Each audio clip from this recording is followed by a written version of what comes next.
வணக்கம் அன்பானவர்களே. ஒரு தாயின் அன்பிற்கு ஈடு இணை எதுவுமே இல்லை. ஆஸ்திரேலியாவில் ஒரு கணவன் தன்னுடைய மனைவியை பிரசவத்திற்காக மருத்துவமனையில் அனுமதிக்க, குறைப்பிரசவம், இரட்டை குழந்தை, அதில் பிறந்ததுமே ஒரு ஆண் குழந்தை இறந்து விட்டது என்று மருத்துவர்கள் சொல்லிவிட்டார்கள்.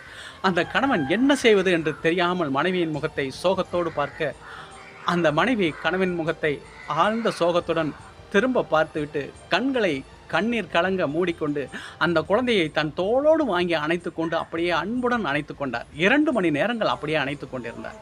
அந்த குழந்தை மெதுவாக நகர்ந்தது, கண்களை விழித்தது, தானாக மூச்சு விட துவங்கிவிட்டது.